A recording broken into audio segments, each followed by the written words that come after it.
Hey everyone, welcome to CollaborationX with SIA, and we have Ash of Wolf. We're going to talk about machine learning for recruitment. I cannot wait to hear more. Ash, give us a little intro on yourself, where you're located, and then tell us about Wolf. Yeah, thank you for having me. So we are based in Austin, Texas. We just moved our HQ there 2 years ago, so super excited to be there. Wolf, so I'm sure you guys have heard about labor marketplaces like InstaWork, IA Healthcare, ShiftKey. We help staffing companies, traditional staffing firms, transform into those labor marketplaces. So Interesting. Okay, so we're going to dive into that. Yeah. First, since it's not Tony, you're going to get funny questions, okay? Okay, Favorite barbecue spot in Austin? Pete Harry. Okay, Yeah. Terry Black's is the other one, right?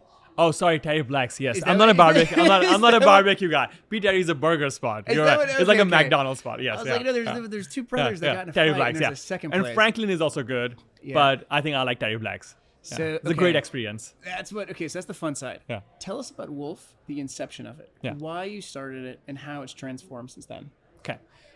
So we started in 2020, and the whole idea was, you look at retail stores back in the days, they were transformed into becoming e-commerce, right? And when all the retailers wanted to launch an e-commerce store, they had to build their own store. But then Shopify came along, and Shopify was like, hey, we can help you launch your store immediately. And we wanted to do the same thing with staffing businesses. We believe that labor marketplaces, staffing platforms, are the e-commerce of staffing industry, right? And so they need the same stack. So we built Wolf, where with a click of a button, you can now have your own branded labor marketplace. Since we launched, I think what we have learned is that technology is not the biggest problem holding them back.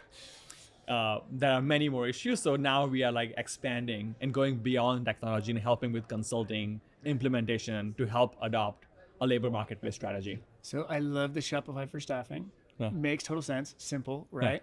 When we say staffing, what are we talking about? Was there any specific industries? Was it like industrials? Or Yeah. tell us about what kind of staffing? Yeah. So when we started, it was everything. Like just even if you're doing like farmers, come on board, give it a shot, give it a try, right? Since then, we have refined it now. So we divide staffing into just from the taxonomy for this conversation. There's a permanent staffing, direct hire, then there's temporary staffing. Within temporary, you have a shift-based and you have a long-term SOW kind of work, right? We are big time on shift-based. Most of our clients do shift-based, but we also have a lot of SOW type of work. So yeah, that's what we specialize in, mostly in healthcare, light industrial, hospitality. So now tell me about more than the tech, what we mean by that. And there's going to be things that we both know, so I can't wait to kind of pull it out. But so what do you mean by, hey, one click Shopify store, but we realized it was more than the tech? Yeah. What do you mean by that? So, again, I think we're going to use retail as an example so that we can have be a little detached to our own businesses. If you're a retail store, you have your operations laid out. You have a salespeople, you have a banner outside, and you have systems in place of how to attract people to your store, how to get the products, how to shelf them, all that stuff, right? Invoicing, everything is figured out. The moment you go to e-commerce, my naive thinking was, when I started this company, is that all you needed was the software. We know e-commerce is not just about a software. It's about the whole logistics now. No one's going to sell. You don't have a salespeople. The way you attract people to your e-commerce store is completely different than your retail physical store, right? Your invoicing system changes, your ERP changes. And so I think helping a retail store become an e-commerce platform requires a massive transformation in how you see and run your business. And that was the challenging part, not the software itself. Gotcha. Now let's hit on what's tough about staffing.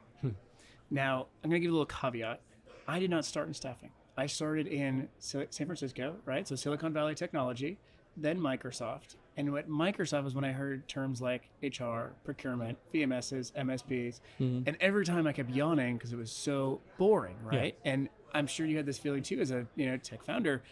I just wanted to focus on the tech. Yeah. But it was more about the relationships. And I mean, if you look around here, you're seeing lots of handshakes, and then at 4 a.m. you'll see more handshakes. And that's what usually what's moving the needle right now.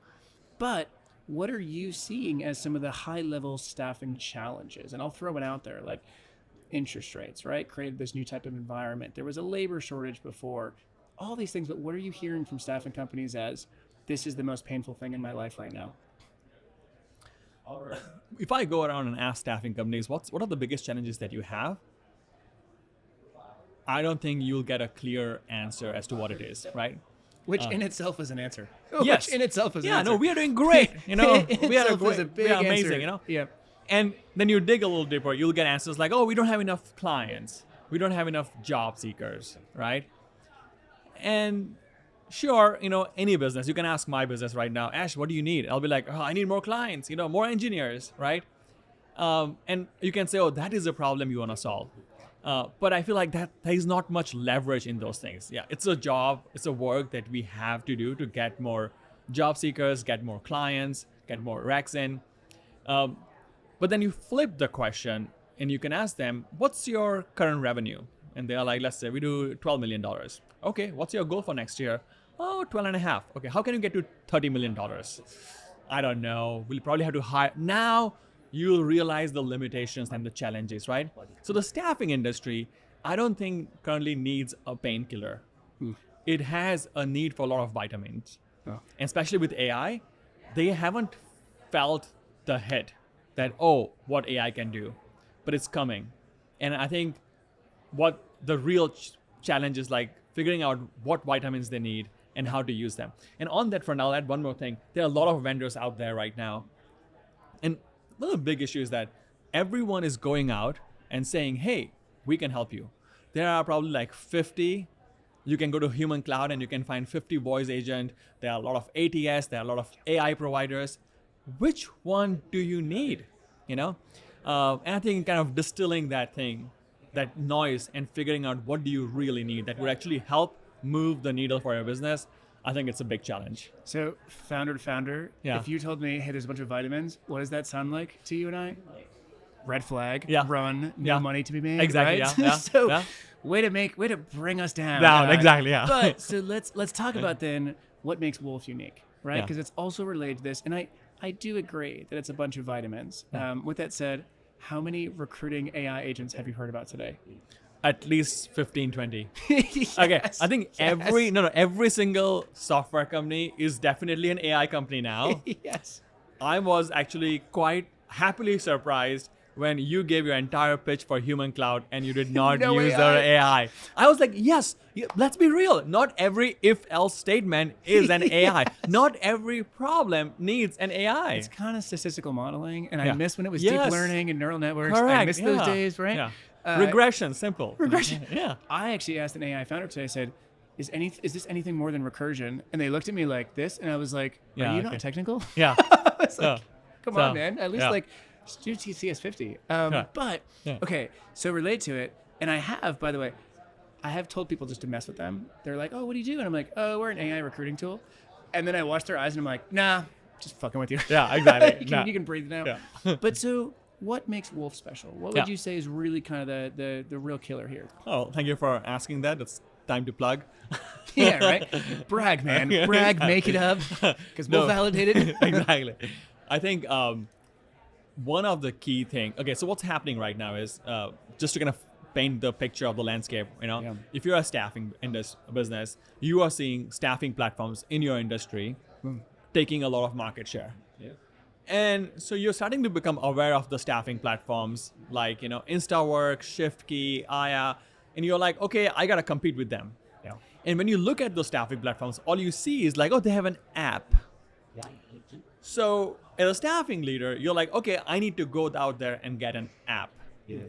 But getting an app, and I'll use the retail e-commerce example once again to differentiate what's happening.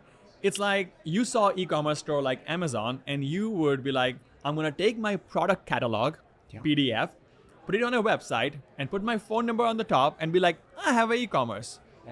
Apps are not platform, just the way a PDF on internet is not an e-commerce store, Yeah. right? What Wolf offers is a true platform. We are the only no recruiter in the middle software. So we have a platform for your clients, right? Like a VMS system. We have a platform, apps, and a platform for your job seekers. And we focus on building tools for those two entities. We have tools for staffing companies as well, but you can use your ATS and that's fine. But we specialize on tools for your job seekers and for your clients. And when a rack comes from your client that I need someone, we do not expect a human intervention. We will go out there, find someone, hire them, and take care of it. And I think last thing I'll say, this is the difference between a platform and just a portal, right? Yeah. A platform helps your users achieve their goal without human intervention. A portal is essentially a PDF online. Yeah. Now, let me ask you, do you think it's unique to the shift work sector, that ability to do that? And I ask that because if you look at the map out there, we see around 50 plus of these shift work platforms. They've grown like crazy, right? Yeah. And increasingly healthcare is coming into the mix. But what is unique is that if you look at like a creative platform, you don't want 100 people within a minute. Yeah. You want one person and then potentially people under them. But in shift work, you need 100 people to manage this conference, right? So what is unique about the shift work section of your business that enables that? I think so. There's a platform opportunity for both shift and for long-term assignments. The difference in shift work is you are running a lot of algorithms at lightning speed. Just to give you some example, we have a data. Our average time to get the first application for a shift, is about 6 minutes. So when someone says, I need someone, on average, we take 6 minutes to get someone saying, oh, I can work. And let me get very geeky and technical. So when someone says, because hiring manager says, or somebody says, hey, I need these types of people, right? I imagine you have a ton of multi-channel distribution to say SMS, email, Yes. notification, potentially, possibly. Okay, so when you say six minutes, it's kind of like, okay, I just got this notification, not people are logging in every day to look at. So it is different than like in Upwork, right? Yeah, correct. Okay, keep going. I just want to make sure I clarify that. Really interesting. And I think point. that's where shift work changes, right? Yeah. We understand that shift needs to be filled fast because if you're a client and you're like, I need a dental hygienist tomorrow at this time, Yep. you might have sent this request to 3 different staffing companies. So we want to be the first one to get back to you and say, hey, we found someone. Asia would come and do this job, Gotcha. right? So you're enabling staffing to win on the premise of speed. Yeah. Versus, okay, that makes total sense. There's also like second thing, which is on quality, right? So Yeah. example, like we don't have a self-hire system. What do you mean by that? So many platforms, if I'm a job seeker, I can go in and I can pick up a shift. I can say I'm going to hire myself. We don't do that. We do what we call an auto hire. And it's a slight distinction, but the idea is that the auto hire thinks and works like a recruiter. Because if you let the job seeker hire themselves, the job seekers that are usually free are usually not the best ones. And the best ones are not always on their phone. So if you let the first come, first serve, you are supplying workers that are not that high quality. Yep. Right? Yep. So there are many more layer of like nuances of like how do you increase the quality of the workers that you're providing to your clients. And when we talk about good worker, not good worker, however we want to define this, what metric do you use? Like, for example, and I'll give you an example, when working with Fortune 500s, we wish it was as simple as saying, wow, look at this resume, that's a 5-star. Yeah. It usually turned into, could you use this work as is with minor corrections? That equals success. And we would use like a 1 to 5 rating system, right? But how do you measure it? Is it shift is completed? Is it hiring manager says they loved this? How do you measure success within this? Yeah. So I think up until last year, we were measuring success by how many times the platform made the hiring decision, and we did not get less than 4-star. So if we got less than 4-star, we are like, you are using the 1 to 5, allowing like- them to, okay. like I think 4 and above, right? Cool. So if it was less than 4, then we're like, oh, we failed to do our job correctly. The platforms failed at like hiring the right person. So that was a key metric, right? Earlier this year, we started focusing on the time to hire. We are like, okay, how fast can we bring someone on board? And it's such a difficult challenge Yeah. because the easiest solution is like, oh, I'll send a notification instantly to everyone, and yeah, you'll get someone. But what you will see is that the workers will start getting disengaged because you have 10,000 people that got notification, 2 people picked up the job, 200 of them. Massive segmentation, Correct. cohort analysis Yeah. having to go on. So Yeah, there's yeah. such a big waterfall time and predictive models that are working to say, okay, how likely this 4 people will respond? Okay, if not, let's wait for n time and notify like 10 people. So I think those kind of work takes a lot of time to kind of still. And let me clarify as we kind of come to the close in that the Shopify example. Yeah. If you're a staffing firm, should you be playing this game? Meaning, should you be building out the algorithms to then give you this? My answer is always no. The Yeah. core competency is the relationships, the industry sector expertise, Correct. and shaping that relationship over the long term, not data science, data analytics, and machine learning expertise, Correct, right? yeah. So I just want to make sure I clarify. But so as we close up, Ash, where can our listeners find you? And intentionally, this conversation, I'm cutting it before we tell them the secrets, the real secrets, so they'll reach out to you. But most important question, where can they find you? I think you can just search my name, Ash Barot, B-A-R-O-T. I'm everywhere on the internet. Really easy to find. Yeah. With that note, we'll see you on the internet. Ash, thank you for hopping on, man. Thanks a lot for having me, man. Thanks, sir. Thanks.